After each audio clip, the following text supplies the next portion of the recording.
ndani ya mtu mwenye shauku au njaa. Nguvu iliyo ndani ya mtu mwenye shauku au njaa. Nguvu iliyo ndani ya mtu mwenye shauku au njaa. Stella, Mungu akubariki. Nimefurahi kuona rafiki yangu. Nawapenda sana wote. Lakini leo namshukuru Mungu nimekuona, nimejisikia vizuri. Haleluya.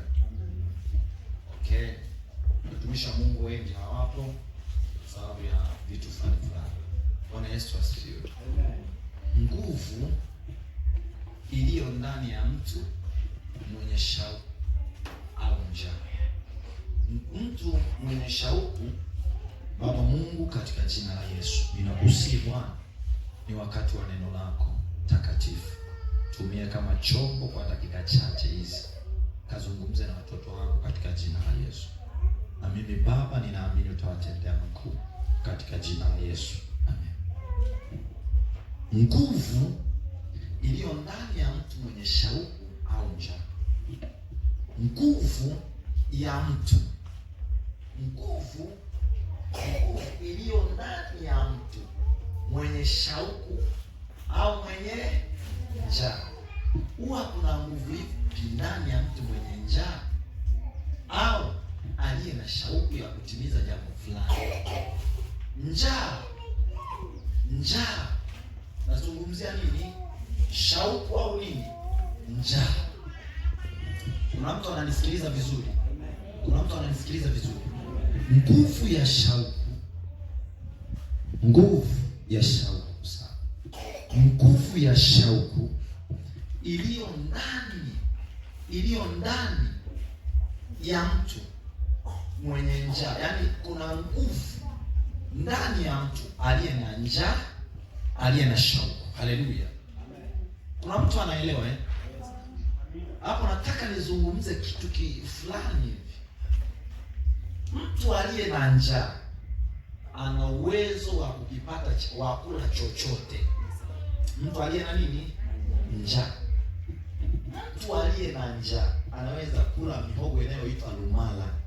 Kuna watu mnaifahamu hiyo mihogo mikali michungu, kwa sababu ya kutibu nini?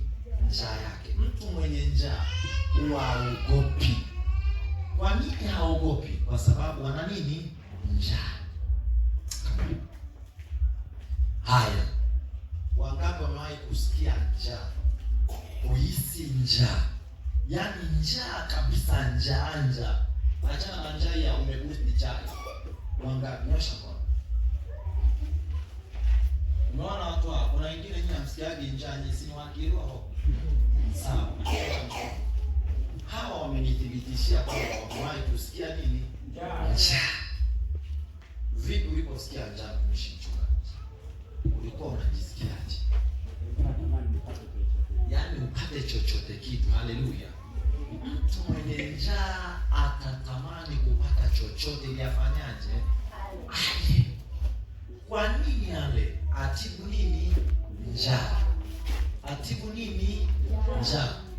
Sasa, kwa nini watu wengi hawafanikiwi kwenye maisha? Kwa nini watu wengi wamekuwa wa kawaida, wanapookoka wanakuwa watu wa kawaida? Kwa sababu hawana nini? Njaa. Kwa sababu hawana nini? Shauku. Mtu mwenye njaa ana uwezo wa kuface changamoto yoyote ili mradi apate nini? Chakula. Mtu aliye na njaa ana uwezo wa kuface challenge yoyote, kizuizi chochote ili apate kufanyaje? Kula. Una maono? You have a vision. Mwenye maono yaliyojengwa katika shauku, yaliyojengwa katika njaa, huwa analazimisha kuhakikisha anatimiza, kwa sababu njaa yake, chakula chake ni kuona matokeo kwenye kile anachohitaji kifanyaje? Kitokee au kifanyike kwenye maisha yake. Kama ni mfanya biashara, hapati usingizi mpaka lengo ya biashara yake itakapofika, kwa kadiri alivyo na njaa yake. Mtu msomi njaa yake ni kuhakikisha anapata kitu fulani, atahakikisha apate usingizi ili apate division 1. Kwa nini? Kinachompa mtu division 1 ni njaa ya kuitaka division 1. Kinachompa mtu kupata division 4 ni kwa sababu hana njaa ya kupata matokeo juu ya njaa yake. Haleluya, haleluya. Watu naosoma ni lazima uwe na njaa ili uweze kutimiza kile ambacho kiko ndani yako. Lazima nisikilize, njaa ni matamanio au ni utupu fulani unaotakiwa kujazwa. Ni vacuum, ni kitu empty, ni kitu ambacho hakina kitu, kinatakiwa kufanyaje? Kujazwa. Kikishajazwa, ile hali inafanyaje? Inaisha. Kwa hiyo mwenye njaa yoyote ana uwezo wa kupambana kwa namna yoyote kuhakikisha anapata nini? Kitu cha kuijaza ile vacuum au ile eneo lililo wazi, kuhakikisha linafanyaje? Linajaa. Mwanzo sura ya 25. Mwanzo sura ya 25 kuanzia mstari wa 39 mpaka 34. Naomba tusome maandiko. Mwanzo 39, 25:39 mpaka 34. Nataka tuone hapo. Tuone hapo namna mtu alivyokuwa na njaa na akauza uzaliwa wake wa kwanza. Someni hapo. Yakobo akapika chakula cha ndengu. Yakobo akapika chakula cha ndengu. Esau akaja kutoka nyikani. Kuna mtu mmoja anaitwa Esau akatoka kutoka nyikani. Naye alikuwa amechoka sana. Huyu Esau alikuwa amechoka sana. Esau akamwambia Yakobo. Esau akamwambia Yakobo, ngoja nikwambie, njaa ina uwezo wa kuyashika maisha yako. Kana kwamba unachoka lakini njaa bado ipo, haijaisha. Esau akamwambia Yakobo, tafadhali unipe hicho chakula. Esau akamwambia Yakobo, unipe hicho chakula chekundu nile. Chekundu nile, kwa kuwa ninazimia mimi. Huyu jamaa anasema ninazimia mimi. Huyu ana njaa, huyo anazimia. Yaani njaa mpaka inakupeleka kwenye level ya kutaka kuzimia. Kwa hiyo walimuita jina lake Edom. Huyu jamaa jina lake ni Edom, ambaye ni Esau. Yakobo akamwambia, kwanza niuzie leo haki yako ya mzaliwa wa kwanza. Angalia hiyo. Kwanza unataka kula. Niuzie kwanza uzaliwa wako wa kwanza, alafu nikupe nini? Chakula. Esau akasema, tazama mimi ni karibu kufa. Mimi Esau ni karibu kufa. Itanifaa nini haki hii ya uzazi? Itanifaa nini haki hii ya uzaliwa wa kwanza? Yakobo akamwambia, uniapie kwanza. Naye akamwapia. Akamuuzia Yakobo haki yake ya mzaliwa wa kwanza. Yakobo akampa Esau mkate na chakula cha ndengu.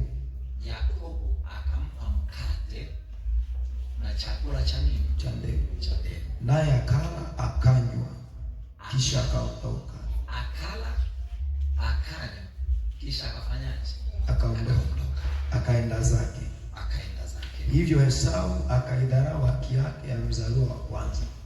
Njaa ya Esau ikamfanya kuidharau haki yake ya mzaliwa wa kwanza. Sasa Pastor Ben leo anataka kuzungumza nini? Anataka kuzungumza nguvu iliyo ndani ya mtu mwenye njaa. Nguvu iliyo ndani ya mtu mwenye nini? Mwenye njaa. Ndani ya mtu mwenye njaa kuna nguvu moja, kuna nguvu ya uthubutu. Andika, nguvu ya nini?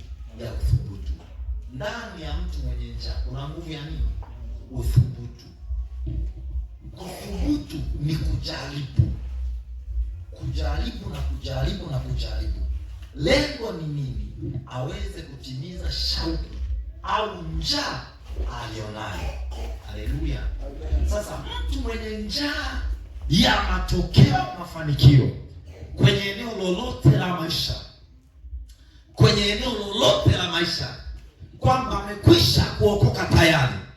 Kama tulivyosoma kitabu cha Mwanzo, huyu mtu ameokoka, na kigezo cha kujijua wewe huna njaa ni namna unavyothubutu kwenye mipango au mambo yako unayoyafanya. Kujihatarisha kwako kukoje? Tukiona kujihatarisha kwako ni kudogo sana, tutajua wewe una njaa ya mafanikio au ya mabadiliko kwenye maisha yako. Wewe ni mtu unayeishi kama umekufa. Wewe ni mtu unayeishi kama kaburi. Wewe ni mtu unayeishi kama jeneza.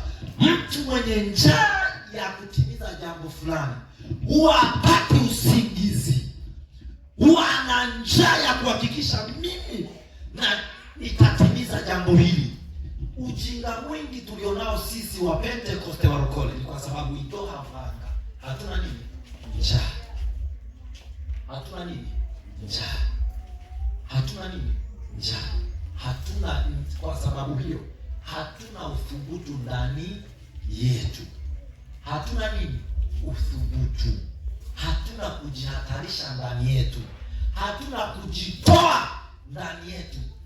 Hatuoni kwamba sisi tuna uwezo wa kuyageuza maisha yetu yakawa paradiso hapa wapi? Duniani. Hatuoni huo umuhimu.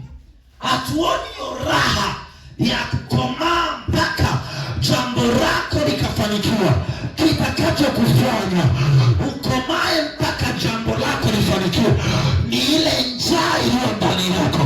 Njaa kwenye biashara, njaa kwenye ndoa. Ngoja nikwambie, hadi maisha ya kwenye ndoa yanaamuliwa na njaa ulionayo. Mimi njaa yangu kwenye familia yangu ni kuhakikisha ninaishi maisha marefu kwenye ndoa yangu. Hiyo ni njaa yangu. Njaa yangu mimi ni kuhakikisha ninakuwa na huduma yenye matokeo duniani kote. Njaa yangu.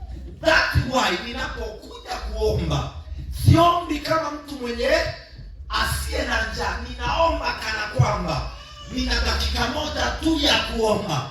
Mnaelewa wote nao kujeka kwenye maombi. Mimi ninaomba kwa kujitoa kwa nguvu zangu zote. Why? Kwa sababu I know that nina dakika moja tu ya kuomba. Ninapopata muda wa kuomba ndio muda pekee nilionao kwenye maisha. Kwa hiyo njaa yangu inaponileta kwenye maombi, inanipeleka kwenye kuchuchumilia hicho, kwa sababu pasipo kuomba hakuna chakula kitakachoishibisha njaa yangu. Haleluya. Kwa vijana wa nyumba hii, watumishi wa Mungu, kinachoamua maisha yako ni njaa ulionayo. Njaa ikikosekana hakuna mafanikio. Njaa ikikosekana hakuna matokeo. Nini basi maana ya njaa? Njaa ni nini? Njaa ni nini? Njaa ni hamu au hitaji la hitaji. Njaa ni hamu au hitaji la chakula. When we speak about food, ukiwa unazungumza kuhusu chakula, maana yake unazungumza kuhusu product. Kuhusu nini? Matokeo. Kuhusu nini? Product, matokeo. So njaa inakupeleka kwenye process. Ukisikia njaa, hapa wote tunaweza tukasikia nini? Njaa. Lakini tukishasikia njaa, haitupeleki kuvamia tu mioko ya watu. Haitupeleki tu kwenda kwenye majumba ya watu. Tukitoka hapa na njaa yetu, tutaanza process kuhakikisha tuna produce nini? Product, bidhaa inayoitwa nini? Ugali. Na tukishapata bidhaa inayoitwa ugali, tutaila kuhakikisha tunafanyaje? Tunatibu njaa tulionayo. Kwa hiyo tunapopata njaa hii inatupeleka automatic kwenye nini? Kwenye process. Kwanza process, kwenda kununua chakula, kwenda kuemea, utaanza kupika. Una njaa kweli, lakini unahitaji kufanyaje? Kupika. Kwa nini upike? Kwa sababu process unapita kwenye mchakato kwenda kwenye matokeo.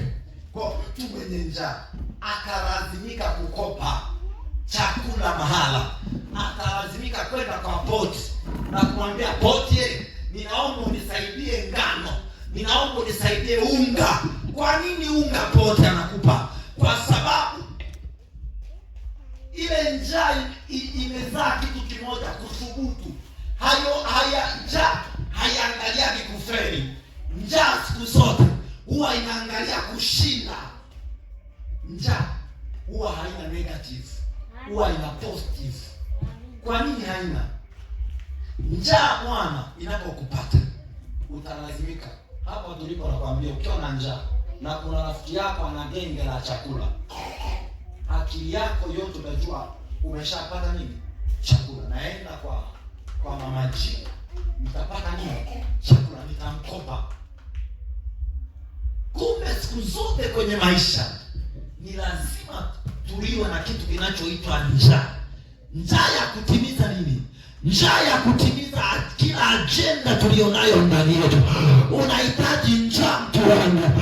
Kama hauna njaa, hauna hamu,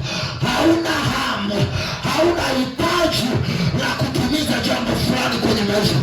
Yamkini kutimiza biashara fulani, lazima uanze kuwajibika hapo ulipo, bila kujali. Kopa hata mtaji, kopa hata chochote, nenda kakope, anza kutimiza ile njaa yako. Iwe ni kwenye biashara, iwe ni kwenye kazi, siku zote njaa inakupa kujihatarisha, inatengeneza kitu kinachoitwa uthubutu. Una uthubutu, una njaa, una cha kutimiza, kwa sababu ukikosa njaa hautakuwa na cha kutimiza. Ukiwa na njaa utakuwa na cha kutimiza. Haleluya, haleluya. Nasema kila yoyote atakayetoka kwenye ibada leo, usitoke kama ulivyozoea, usitoke kama ulipozoea. Toka hapo ukiwa na njaa ndani yako ya kwamba nitaianza ile biashara na ile biashara itanipa matokeo. Kama uoni mtaji, nenda kwa rafiki yako kamwambie, mimi nipe hata 20,000, nataka nianze biashara ile. Nisikilize, nenda jitoe. Njaa inakupa uthubutu ndani yako, inakupa kuuza, inakupa kujitoa.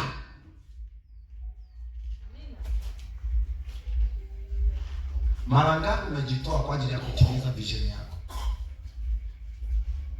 Ukiniona mimi Pastor Ben niko hapa leo na umekaa, ni kwa sababu ya njaa iliyo ndani yangu. Mimi nina mwili kama wa kwako, mimi nina damu kama ya kwako, mimi nina nywele kama za kwako, mimi ninakula kama unavyokulaga wewe. Lakini ni kipi kinachonifanya niendelee kukaa, kuomba, kujitoa? Njaa nilionayo. Mimi sikuoni wewe hapa, mimi ninakuona uko mbali. Ninaona maelfu, ninaona watu Tanzania ina shout kila wakati. Hiyo ndio njaa yangu, kwa sababu nina njaa hiyo. Matokeo hayo sijayapata bado, na kwa kuwa bado sijayapata, njaa yangu siku kwa siku inaongezeka, inanitafuna. Lakini kumbe kadiri njaa yangu inapoongezeka, ndipo ninapopata nguvu ya kwenda kuhubiri mtaani, ndipo ninapopata nguvu ya kwenda kuongea na watu wengine, ndipo ninapopata nguvu ya kwenda kusoma kwa ajili tu nipate namna ya kutimiza hii njaa nilionayo. Ngoja nikwambie, njaa itimizwe kwa kukaa nyumbani. Njaa yako inatimizwa kwenda kusaga chakupa mahindi na kuanza kuwasha jiko na kuanza kupika. Mwanangu, ngoja nikwambie, haijalishi namna gani unapitia, haijalishi hali yako ya maisha, lakini ninachotaka kukwambia siku leo, lazima uwe na njaa. Njaa na jambo la biashara. Kama utakuwa na njaa, tamaa zote zitaisha. Manake ni kwamba tamaa yako itakuwa ni kutimiza ile kusudi lako. Maandiko yanasema ya kwamba na mwanamke njaa yake itakuwa juu ya mwanaume. Manake chochote kile kwa mwanamke ni lazima shauku yake na njaa yake iwe kwa nani? Kwa mwanaume. Hiyo njaa inayomtafuna Ukiwa wewe kama mwanamke, ile njaa ambayo wewe unaiona kama msukumo wa kuwa na familia, igeuze sasa. Geuza ya kwamba naipeleka kwenye mapepo, naipeleka kwenye kuanzisha biashara, naipeleka kwenye uchumi, naipeleka njaa kwa watoto, njaa kwenye kazi, njaa kwenye biashara, kila mahali. Kama utakuwa na njaa, hauwezi kutimiza chochote kwenye maisha yako. Sawa dada ulioko hapa, haijalishi elimu yako, elimu haiwezi kukupa matokeo kama utakuwa na njaa. Njaa yako. Mwamba aliuza uzalio wa kwanza kwa sababu ya nini? Njaa. Kuthubutu. Kwenye mtu mwenye ndani ya njaa kuna nguvu inaitwa usubutu. Ndani ya njaa ya mtu mwenye njaa kuna kitu kinaitwa kujihatarisha. Ndani ya mtu mwenye njaa kuna kitu kinaitwa kutokujijali kwanza. Kutokujijali mwili wangu mpaka nitibu njaa iliyo ndani yangu. Nisikilize. Mtu mwenye njaa anaweza akauza viatu vyake ili ale. Mtu mwenye njaa anaweza kuweka bondi koti ili ale. Mtu mwenye njaa anaweza kuweka bondi simu ili ale. Wewe una simu ya bei kubwa na huna mtaji. Hauna njaa wewe ya kutaka kutimiza kitu, ni uongo. Una njaa. Kila mwenye njaa na shauku ya kufanya jambo fulani huwa na kiu ile inamlazimisha. Kiu ile inamlazimisha.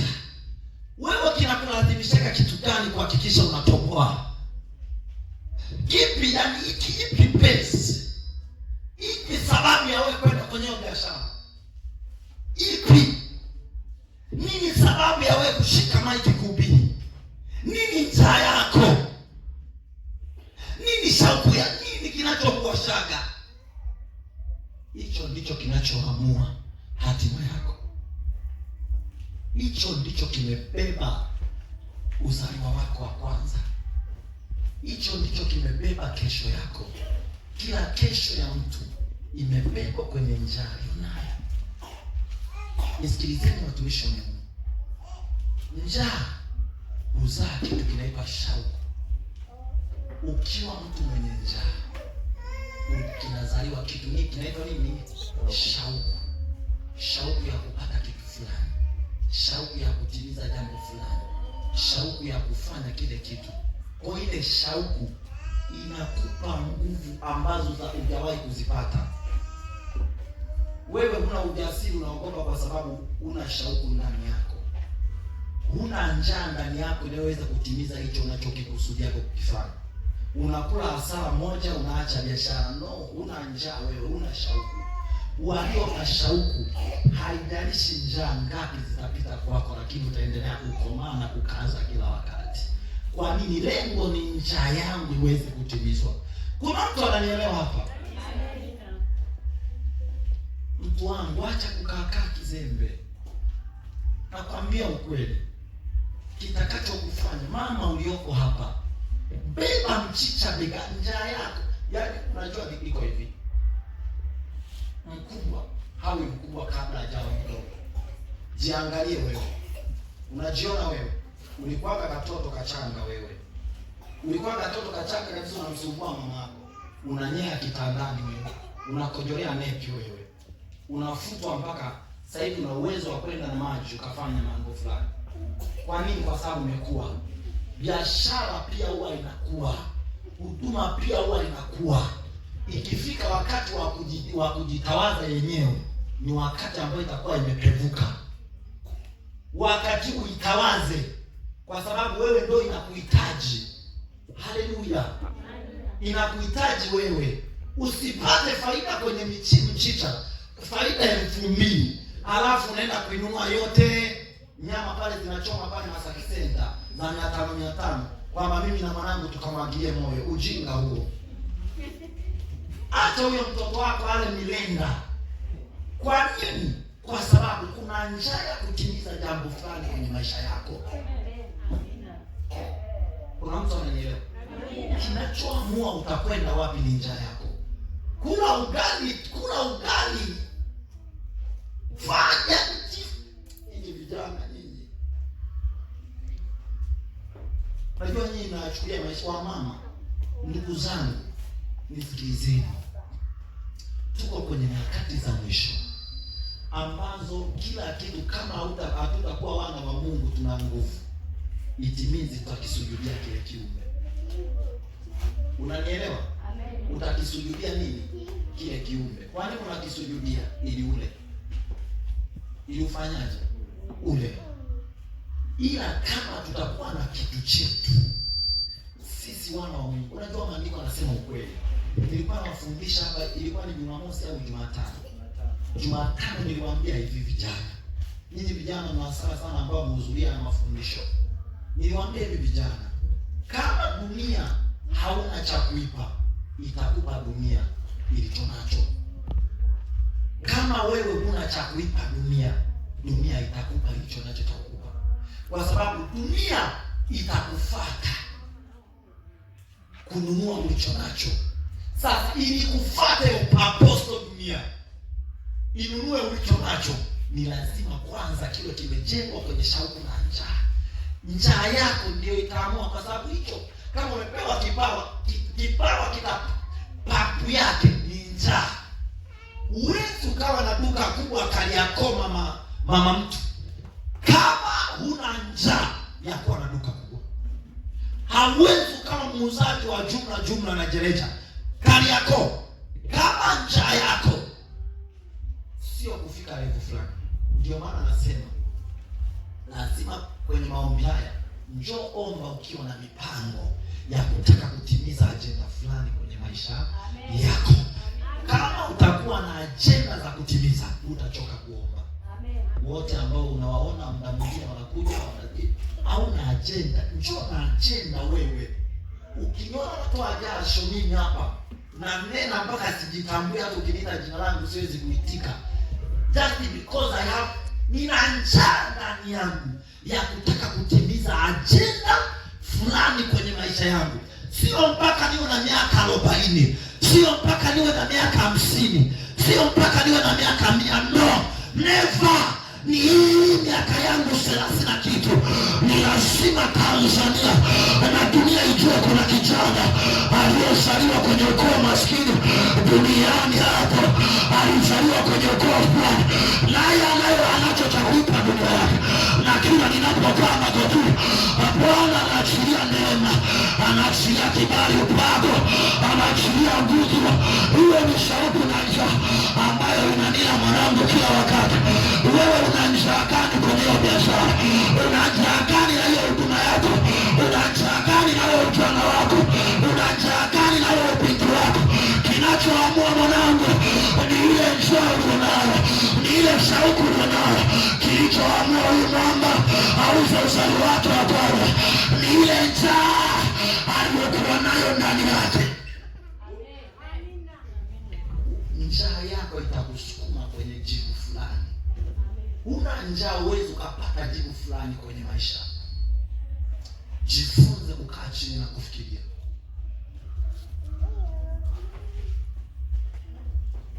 Nikifikisha miaka 40, mimi Pastor Beto nikawa kijana mwenye miaka 12.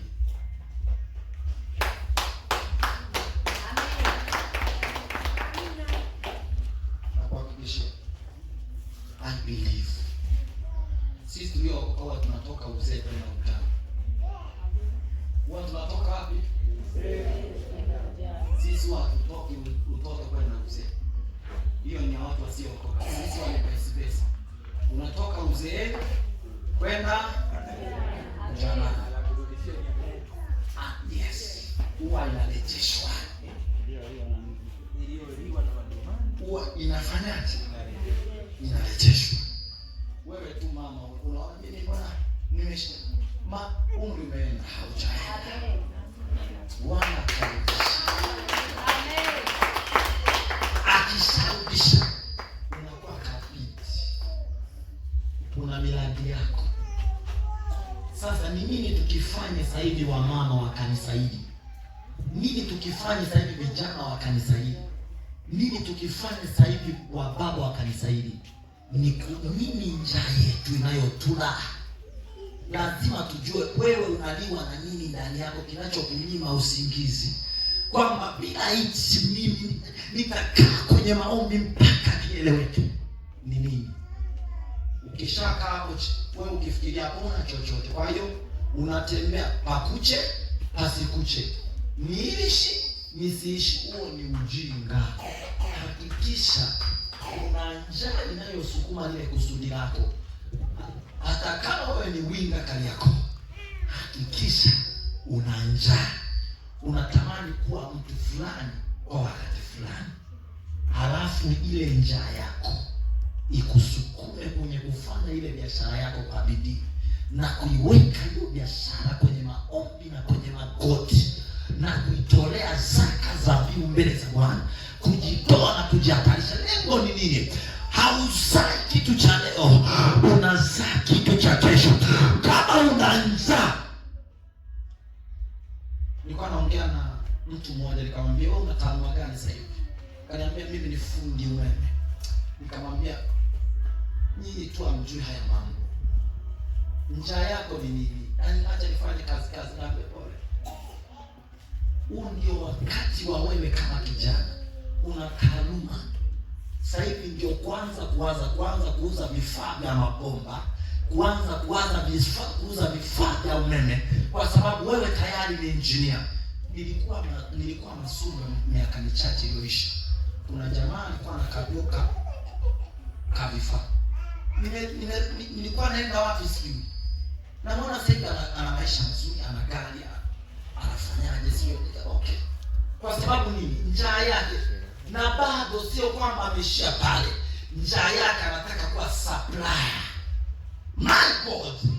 Sisi walokole tumo tu kanisani. Eti tunanena kwa lugha. Ukishanena kwa lugha inakuaje? Lazima ifike wakati kama ni vibarua, nenda kwenye vibarua kwa sababu ya ile njaa unayo. Ukishapata ile yake, ipeleke kwenye ile kusudi lako, ipeleke kwenye ule mpango wako, ipeleke kwenye ule mchongo wako.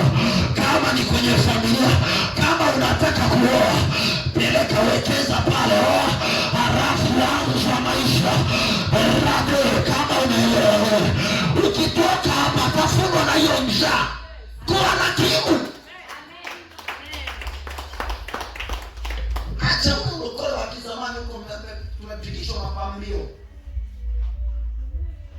Hakuna watumishi wa Mungu. Haya. Tangu wewe umewakuta wazee wako wanahubiri na umeokoka. Yesu siajarudi bado. Sasa kama tungekuwa na uchumi sisi enzi hizo tangu mpaka sasa, kanisa lingekuwa na nguvu kiasi gani? Kanisa lingekuwa na nguvu kubwa sana. Leo ukiona Marekani na supply uchumi inasaidia makanisa Tanzania. Sasa hivi hawahubiriani issue za uchumi. Ukienda Marekani huwezi kuhubiria habari za nini? Za uchumi, kwa sababu uchumi waliwekeza tayari makanisani. That's why watu wa makanisani wana supply uchumi kwenye makanisa ya Afrika. Wewe unasemaje? Roho Mtakatifu anapokuja kanisani, anakuja kutibua kila engo ya maisha ya mlokole. Mpentekoste anatibuliwa kila mahali. Hizi nchini za fedha na uchumi ni za kwetu Afrika. Kwa sababu gani? Tunataka kuinuana. Mmoja ainuke, mmoja asimame. Mmoja ainuke, mmoja asimame. Kwa nini asimame? Kwa sababu tunayo agenda ya Mungu. Kuna mtu mmoja anaitwa TB Joshua. TB Joshua alikuwa anaenda Israeli kutoka Afrika. Ndiye pasta pekee ambaye alikuwa kutoka Afrika anaenda nje kwa pesa yake mfukoni, anaandaa mikutano Marekani kwa hela yake wapi? Mfukoni. Leo tunahitaji vitu kutoka nje ili vije vitusaidie wapi? Tanzania. Are you serious? Sisi kama kanisa la Bwana wananena kwa lugha kama sisi? No sir, no. Sema no.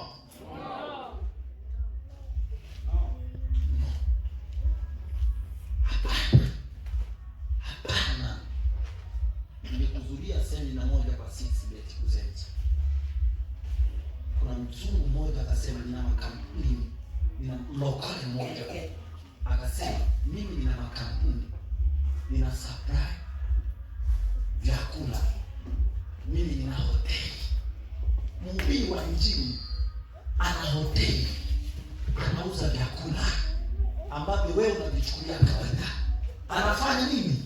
Biashara ya nini? Ya chakula. Ila akija Tanzania, nini tena mnaanza kulilia wape hela? Muuza chakula nje na yeye anakusanya nini? Hela. Kumbe kuna mtu mmoja aliye na shauku na Mungu, akaamua kuanza kufanya biashara kwa sababu ya ajenda ya Kristo. Akaamua kujitoa kwa bidii, kwa nguvu. Baadaye hoteli moja. Siku moja nilikuwa natembea nikasema, kumbe inawezekana kabisa ukawa na hoteli nzuri tu hapa unapofanyia kazi wewe, Igomelo pale, ukawa kumbe na hoteli nzuri ya kitalii nzuri tu, ambao wachimbaji watakuja pale watakaa. Nikawa namcheki kijana mmoja ametengeneza matunda, namna alipotengeneza kautalii fulani hivi, sio mlokole yule Edison. Naelewa. Sisi walokole sasa akili hiyo. Ukisoma kwenye Kutoka 31 utaona Mungu huwa sio ruzi. Mungu anaingiza akili, anaruhusu akili kwa watoto wake ili wafanye vitu vizuri. Fanya vitu vizuri. Ndio maana sisi Maroko ni kosa mbaya kukaa. Kwa nini? Tunahitaji mazingira yawe mazuri. Wali ya mali, tuna hela, tuna Yesu, tuna upako, tuna hela.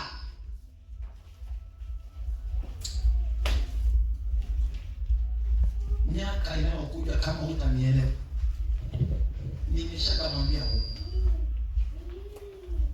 Moja ya wachungaji wenye influence kwenye huu mji wa Kahama, Pastor Ben, na hata kuwepo mfano kama Pastor Ben. I'm telling you. Kwa nini? Kwa sababu nitafanya vitu hapa mpaka kila mmoja atasema yes. Huwa naambia wachungaji, usishindane na mimi kijana bado. Mimi hakuna wa kunishindanisha naye hapa Kahama. Kwa sababu mimi ni mchungaji mdogo kuliko wachungaji wote Kahama walioanza. So kwa akili yangu nilionayo, trust me, you receive that. Mimi bado sijakufa. Sasa wewe usijifananisha na mwanzilishi wa Kahama College nani? Makungie ni mzee. Ni mzee yule, usijifananisha naye. Ameshatangulia. Usijifananishe naye. Wewe kwa umri wako anza kukomaa. Ataondoka ile gap, atalichukua nani?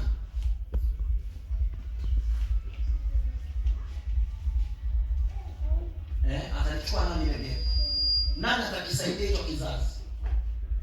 Unaambiwa ada ya kwanza ya kwenda nayo kiba kwingine na nilikule kama college $800,000. Hiyo ni ya kwanza unaenda kulipa.